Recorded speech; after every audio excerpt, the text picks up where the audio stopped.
Hey, bem-vindos a mais um episódio de Shutdown, vosso podcast sobre negócios e tecnologia em português. O meu nome é Álvaro Samagai, sou o vosso host. Para esta semana tivemos um episódio na segunda-feira para voltar ao schedule e não vos deixar sem os updates importantes.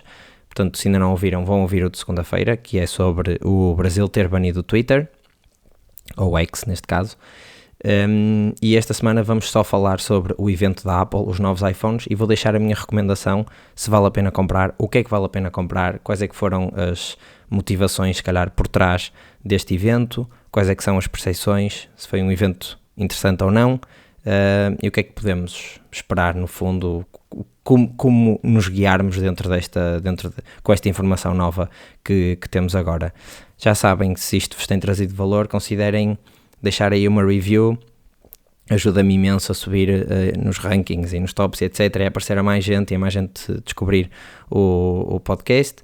Deixem comentários com notícias que achem interessantes, deixem aí, subscrevam, obviamente, se ainda não são subscritores, subscrevam, por favor. E se isto estiver a trazer mesmo muito valor, considerem deixar aí uma doação na Donor Box que tem nos links. E é isso, vamos para o episódio.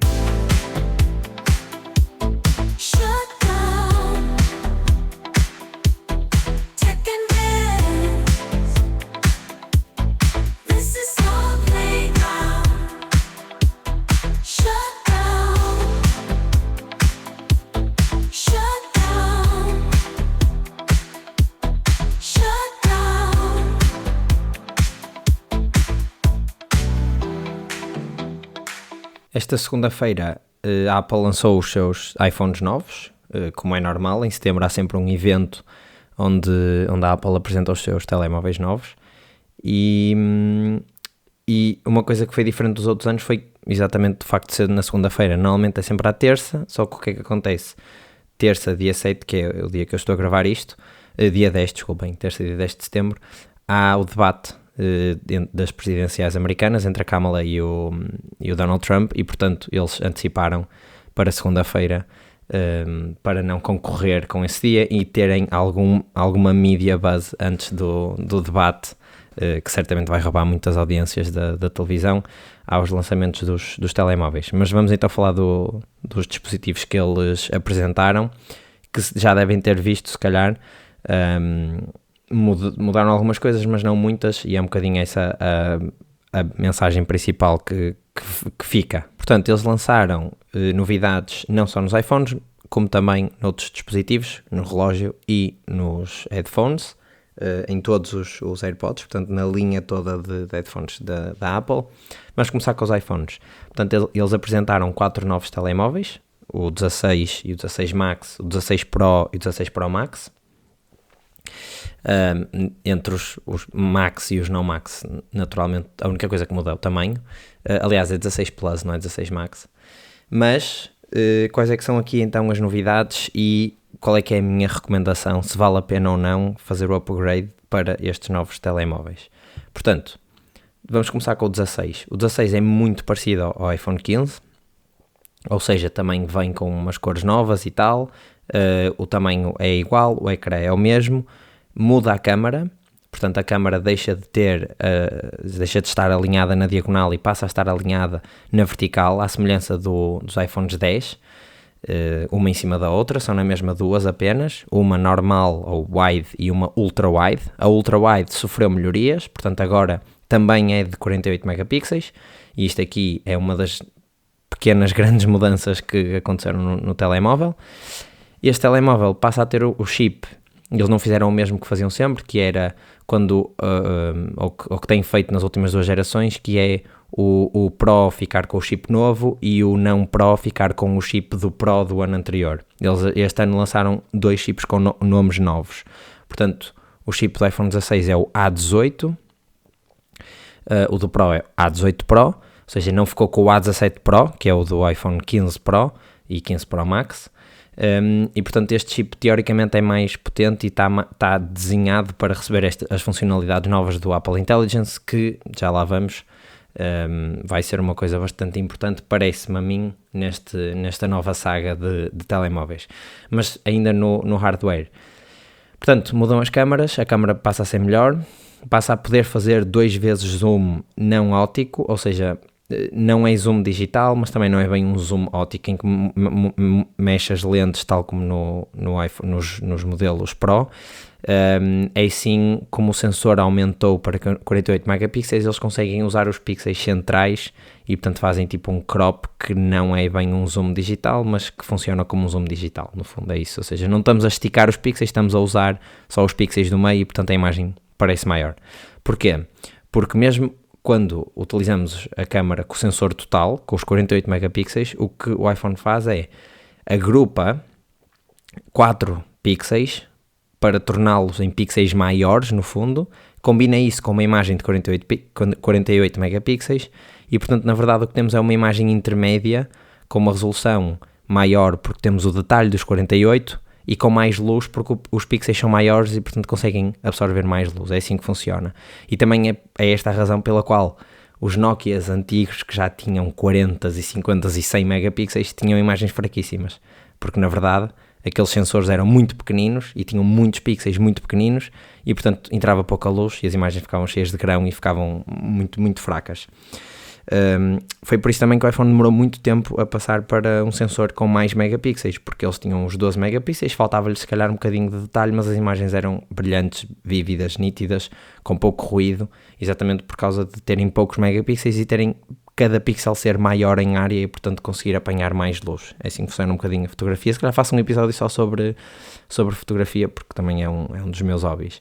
Mas pronto, muda a câmera e para além disto, os iPhones 16 não Pro recebem também o Action Button, que é aquele botãozinho acima do botão de volume, onde era a alavanca de silêncio, em que agora podemos configurar uma ação ali, qualquer ação do telemóvel nos shortcuts, pode ser, por exemplo, abrir o ChatGPT, pode ser abrir a câmera, pode ser abrir o e-mail, pode ser pôr em silêncio, que era no fundo a ação default. Mas pronto, ganha esse botão e ganha um botão novo, e este é que é assim, digamos, a maior mudança do 15 para o 16, tirando as câmaras, que é o botão que eles chamam Camera Control, que é um botão abaixo do botão de bloquear, e que este botão também existe no Pro e tem uma série de particularidades interessantes. Portanto, é um botão que tem 2 níveis de clique falsos, ou seja, só tem um clique, mas o segundo clique é feito pelo motor háptico que tem, ou seja, no fundo um bocadinho à semelhança dos dispositivos da Apple, como o iPhone 7 que deixou de ter o botão e o botão passa a ser um motor que treme, tal como os touchpads dos Macs também tem um motor háptico a fingir o toque, tal como os relógios também. Portanto, ou quando mudamos o despertador e rodamos aquela rodinha, o telemóvel treme, pronto, isso no fundo é o Haptic Engine a funcionar.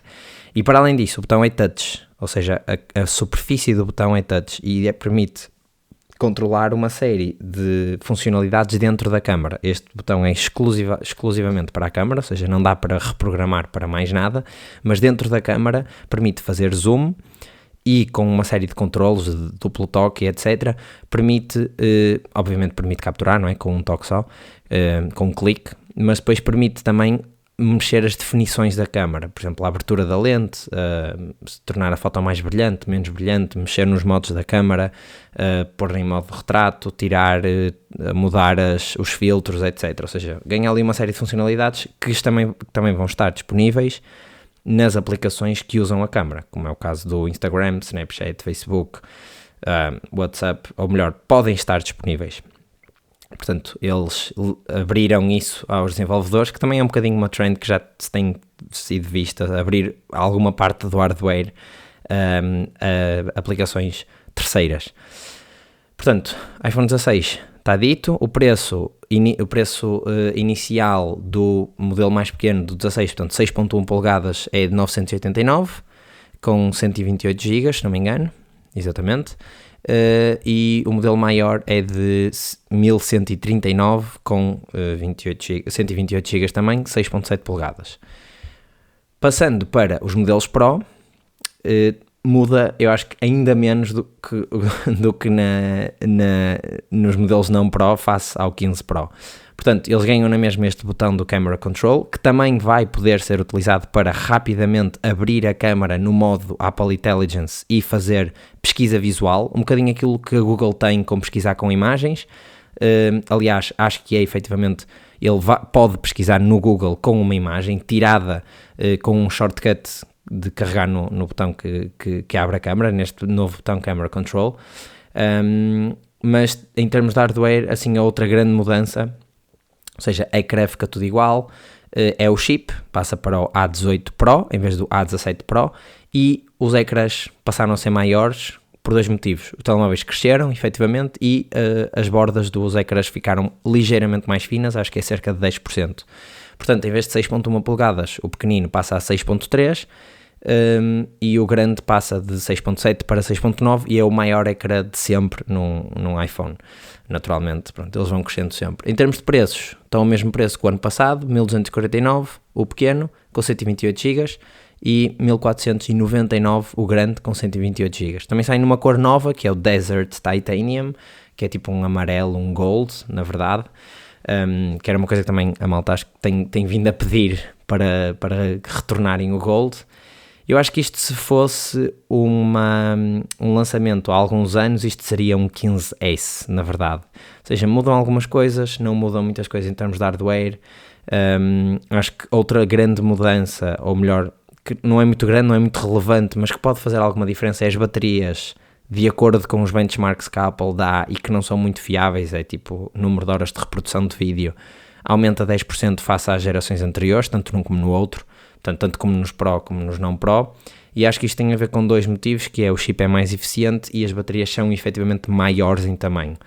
Carrega ligeiramente mais rápido, ou seja, malta que tem o 15 Pro, não há nenhum motivo forte para fazer upgrade para o 16 Pro, a menos que o motivo seja querer ter o 16 Pro.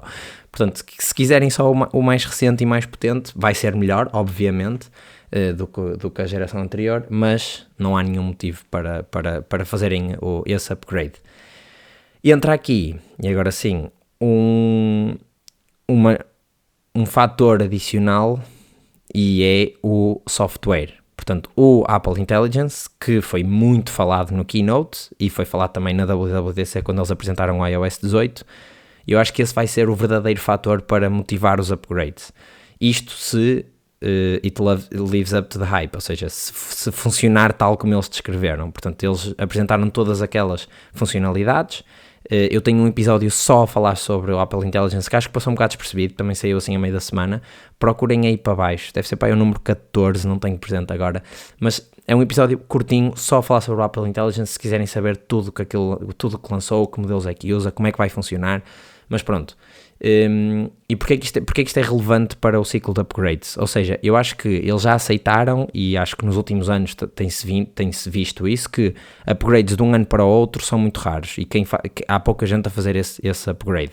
Portanto, tenho o 15 Pro, passo para o 16 Pro, tenho o 14 Pro, passo para o 15 Pro, há pouca gente a fazer isso, e há poucos motivos que justificam isso. Por exemplo, aqui no 15 o maior motivo seria o USB-C, portanto o 14 para o 15, porque em termos de ecrã, em termos de formato, em termos de câmaras, eles eram praticamente a mesma coisa. Uma coisa que eu me esqueci nas câmaras, passam a filmar 4K em 120 frames por segundo, que é o slow motion não é bem por default, mas é o slow motion mais cremoso, não sei aqui a melhor palavra para descrever, em 4K. Portanto, estes vídeos vão ser gigantescos. Para a malta que cria conteúdo, isto é super relevante e é quase life-changing. Para o resto dos comuns mortais, vão continuar a apontar o telemóvel e pressionar no botão para gravar. Portanto, lá está, não é uma razão para fazer upgrade. Mas voltando ao que eu estava a dizer, o Apple Intelligence só vai estar disponível a partir do 15 Pro, portanto nem sequer do 15. Ou seja, a malta que... O motivo para fazer upgrade acho que vai ser muito mais este Apple Intelligence e as features que eles prometeram do que propriamente o hardware e as inovações de hardware que tem, um ecrã maior, a câmera ligeiramente melhor, porque são coisas que naturalmente vão acontecer de ano para ano. Isto lá está, aquilo que eu estava a dizer, isto seria um lançamento S, não é? Isto seria quase um 15 Pro S ou um 15S Pro, não sei como é que seria o nome, e que se calhar as pessoas aceitavam com mais naturalidade se fosse assim, porque estavam habituadas àqueles ciclos iterativos que só muda muito de 2 em 2 anos, não é? Ou só mudava muito de 2 em 2 anos, entretanto eles acabaram com isso e portanto há sempre aquela expectativa de agora é que vem aí a inovação, agora é que vem aí as novas features, o que é que eles vão lançar, e efetivamente há um platô de coisas que se pode fazer com o hardware que façam sentido pôr num telemóvel, não é? Há muita coisa que eles podiam pôr, mas que se calhar não faz sentido e não seriam features interessantes para pôr num telemóvel. Mas voltando aqui à parte do software, portanto, eu acho que eles estão a apoiar muito em que malta que quer ter estas features da AI e que está no 15 ou no 14 Pro para trás, para as ter, vai ter de fazer upgrade. E portanto, isto vai ser, na verdade, o driver de upgrades deles. Está visto. Qual é que é o problema? É que, ainda ninguém utilizou estas features, porque ou muito pouca gente utilizou estas features. Há alguns betas para desenvolvedores, mas com muito poucas das features que eles anunciaram, e isto nem sequer vai estar disponível nos telemóveis que vão ser comprados. Portanto, os telemóveis, a reserva pode ser feita a partir do dia 13 à 1 da tarde, ou seja, dia 13 é sexta-feira, à 1 da tarde podem vir aqui reservar e corram, porque isto esgota sempre. E depois eles começam a ser enviados a partir do dia 20 de setembro, tanto o Pro como o não Pro, portanto, igual para os dois. E portanto, o sistema operativo que vem nesses telemóveis vai ser o iOS 18, não é o 18.1. O 18.1 é o que vai trazer o Apple Intelligence, todas essas features, vai ser o 18, e esse 18 não tem nada, ou melhor, tem as funcionalidades, pode-se mudar a cor dos ícones e pôr os ícones onde se quiser no ecrã. Também tem um episódio só sobre o iOS 18, se quiserem ver, se quiserem ouvir neste caso, mas é isso, ou seja, as features que vão motivar o novo ciclo de upgrades, na verdade, não vão estar lá quando os telemóveis saírem, e portanto se calhar compensa esperar ligeiramente, mas se esperarmos também vamos potencialmente estar a perder a possibilidade de comprar um 15 Pro com desconto, porque eles limpam sempre esses telemóveis do mercado. Ou seja, neste momento o line-up deles é o iPhone SE, portanto aquele que ainda parece o iPhone 7, o iPhone 14, o iPhone 15, o iPhone 16 e o 16 Pro, são os únicos telemóveis que eles vendem. Eles nunca vendem os Pro do ano anterior, isso tem de ser comprado ou em segunda mão, ou em lojas que ainda tenham stock, mas que rapidamente vão ficar sem stock. Qual é que é a minha recomendação aqui? A minha recomendação é que, se quiserem muitas features AI, vão ter de fazer upgrade. E fazendo upgrade, acho que têm de pensar se os 300 euros de diferença, ou 250 euros de diferença entre o Pro e o não Pro vos fazem falta. Uma coisa que eu acho que faz muita falta no iPhone que não é Pro é um ecrã de 120 Hz, ou pelo menos de 90 Hz, ele continua a ser um ecrã de 60 Hz. É um bom ecrã, mas é um ecrã de 60 Hz, e portanto eu acho que isso faz falta. Mas em termos ou seja, se não ligarem àquelas features mais avançadas, às maiores potencialidades da câmara, mais velocidade, portanto, se isso for uma coisa que se calhar não faz tanto sentido para vocês, o 16 vai-vos servir bastante bem, porque as câmaras são muito boas e vão ter ótima qualidade de câmaras. Por falar em câmaras, uma coisa que também me esqueci foi que nos Pro os dois têm a mesma câmara. No 15 isso não acontecia, o 15 só tinha 3 vezes de zoom, o 15 Pro Max tinha 5 vezes, agora o Max e o normal nos Pro, 16 Pro Max, 16 Pro, têm ambos 5 vezes de zoom. Mas voltando então à minha recomendação, se quiserem Apple Intelligence não há hipótese, têm de comprar a partir do 15 Pro ou 16 ou 16 Pro, ou 16 Pro.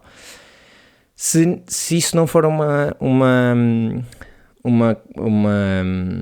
vontade vossa e for só pelo hardware, eu diria que a partir do 13 poderá fazer sentido. Também já são 3 anos, provavelmente as vossas baterias já estão muito degradadas e um refresh aqui nas baterias pode ser interessante, isto se quiserem comprar um iPhone naturalmente. E digo a mesma coisa, tem de perceber se faz sentido as funcionalidades Pro versus o não Pro. Portanto, em termos de hardware, eu diria que a partir do 12, 13 pode fazer sentido fazerem upgrade. Em termos de software, são obrigados a fazer o upgrade a partir do software, digo Apple Intelligence, são obrigados a fazer o upgrade a partir do 14 Pro ou do 15. Em termos de software iOS 18, ele vai ser compatível com telemóveis até ao XR, até ao 10R, portanto, muitas gerações, ou seja, eles continuam a suportar isso. Qual é que eu acho que é o melhor deal de todos? É conseguirem arranjar um iPhone 15 Pro em promoção, porque vão ter na mesma as features de Apple Intelligence. Em termos de hardware é pouco pior do que o novo, vão ter um hardware melhor do que o 16, normal, portanto eu acho que esse é o melhor deal se quiserem fazer upgrade. Vai ser difícil, podem tentar arranjar recondicionado ou em segunda mão, mas novo com desconto é sempre difícil, porque eles tentam sempre limpar o stock, e porque lá está, exatamente por este ser o melhor deal, eles querem limpar, não querem deixar que o modelo antigo canibalize as vendas do modelo novo. Mas pronto, do iPhone foi isto, parece um bocadinho underwhelming, mas eu acho que a separação agora vai ser mesmo no software e vai ser no que é que estas máquinas conseguem fazer e não tanto nas coisas novas, porque há efetivamente pouca coisa, pelo menos assim de um ano para o outro, que faça sentido incluir no telemóvel e que seja de hardware. Vamos falar dos outros dispositivos agora. Para além dos telemóveis, eles lançaram um relógio novo, que é o Series 10. Lançaram uma cor nova no Ultra, que é o preto, mas foi só isso. O relógio é exatamente igual ao do ano passado. Mas no Series 10 ele é maior, o ecrã até é maior do que o do Ultra. É mais fino 10%, é mais leve 10%, tem mais bateria, tem um chip melhor. Em termos de sensores tem a mesma coisa. Portanto, não há também assim muita inovação, mas pronto, continua a ser o melhor relógio que existe, mesmo com as limitações de só funcionar ligado a um iPhone. Mas pronto, se estiverem dentro do ecossistema e se tiverem um iPhone, o Apple Watch é sempre uma ótima escolha. Ele vem, acho que à volta dos 499€ e vão ficar bem servidos, mas aqui acho que os upgrades ainda são menos iterativos, ou seja, ou melhor, são mais iterativos, os upgrades são menos necessários. Portanto, a partir do Series 6 para aí, ou Series 7, até agora muda relativamente pouca coisa. O ecrã foi ficando ligeiramente maior, mais brilhante e tal, mas não há assim nada que seja super relevante que faça fazer upgrade, principalmente porque é um relógio e portanto não é suposto também estarmos a fazer upgrade dos relógios todos os anos ou a cada 2 ou 3 anos. Para além dos relógios, lançaram também então upgrades nos AirPods. AirPods Pro 2 em termos de hardware ficam iguais e passam a ter agora passam a ser clinicamente validados para Health Aid, ou seja, ajuda na audição, está a faltar aqui a palavra, ajuda na audição, portanto passam a poder fazer testes auditivos clinicamente comprovados, passam a poder ajustar depois a música que dá e também os sons ambientes a esses testes auditivos e a compensar falhas auditivas que são detectadas pelos AirPods. Eu acho que isto é ótimo e isto mostra que a tecnologia não tem de ser só para entretenimento ou só para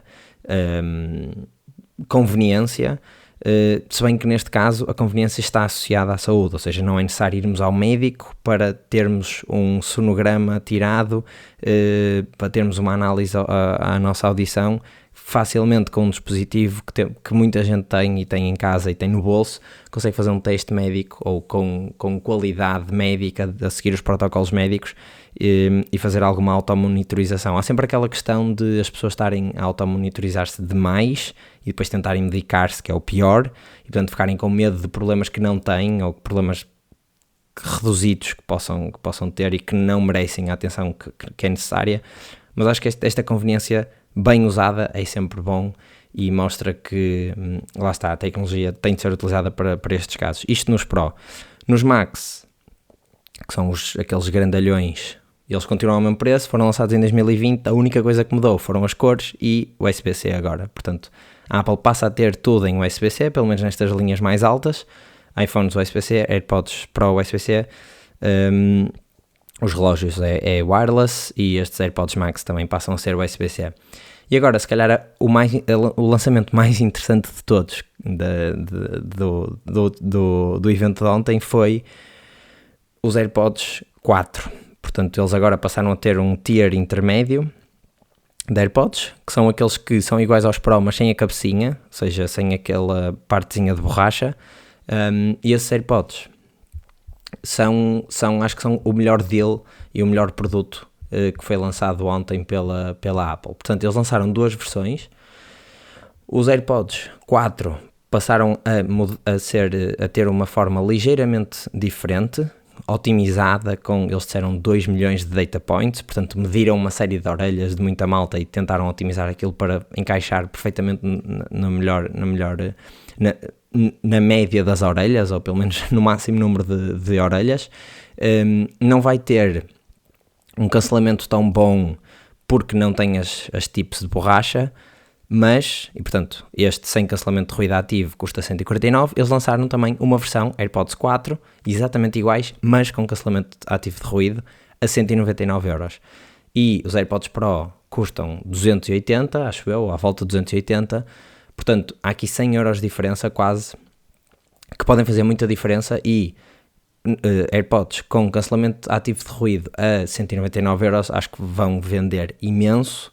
Acho que vai ser um produto que vai ter imenso sucesso da Apple, principalmente porque o cancelamento ativo de ruído da Apple, na minha opinião, e dos fones que já testei de algumas marcas, é o melhor. Não é o mais potente, mas é o que chega a mais gamas, ou seja, é o que cancela mais ruído. Não sei se me consegui expressar muito bem, ou seja, não é aquele que põe mesmo o tampão nos ouvidos, até porque eles tentam manter a pressão intra-auricular igual à pressão extra-auricular, e por isso é que nós, mesmo com os AirPods Pro, não sentimos aquele desconforto dos fones que têm as tipos de borracha, porque eles tentam igualar a pressão, mas o cancelamento de ruído chega a mesmo muitas gamas e consegue cancelar muitos ruídos.